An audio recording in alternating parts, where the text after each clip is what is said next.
श्री क्षेत्र अगस्त्य ऋषी आश्रम अकोले संगमनेर सिन्नर ते श्री क्षेत्र नारायणपूर भव्य पायी दिंडी पालखी सोहळ्याचं श्री क्षेत्र नारायणपूरकडे प्रस्थान झालं। श्री क्षेत्र अकोले ते श्री क्षेत्र नारायणपूर दिंडीचं सकाळी 12 वाजता अकोले शहरातून नारायणपूरकडे प्रस्थान झालं। सालाबादप्रमाणे याही वर्षी अगस्त्य ऋषींच्या या दिंडीमध्ये मोठ्या संख्येनं दत्त सेवेकरी आणि भाविक भक्त सहभागी झाले। अगस्त्य आश्रमातून निघाली दिंडी नारायणपुराला, चला की भक्तांनो निघाली दिंडी नारायणपुराला या जयघोषामध्ये सर्व भाविक न्हावून गेले होते।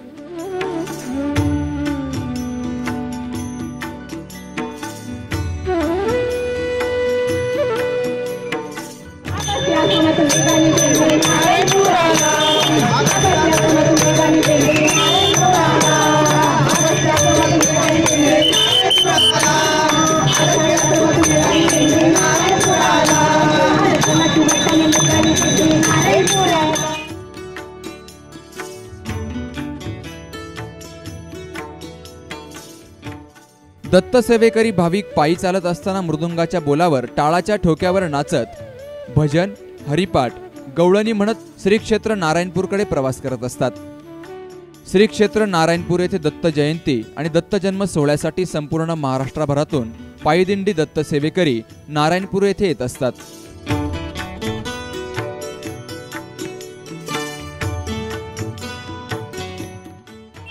पायी दिंडी सोहळा 3/2016 अगस्त्य आश्रम अकोले या ठिकाणावरून निघालेला आहे।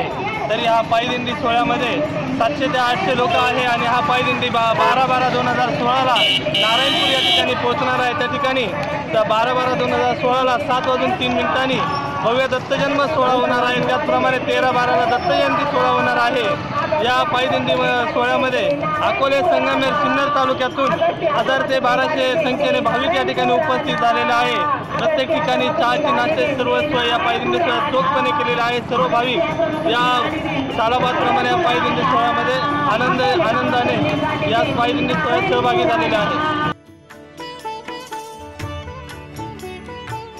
दत्ता शेठ बनकर, राहुल हासे, माधव हासे, अण्णा वागचौरे, विष्णुबुवा तळपाडे, अंबादास गोडसे, गणपत देशमुख आणि दत्त सेवेकरी मंडळाच्या नियोजनाखाली 9 दिवसांचा प्रवास करीत पालखी नारायणपूर येथे 12 डिसेंबरला पोहोचणार आहे। विजन प्लस साठी गणेश अवारी, अकोले।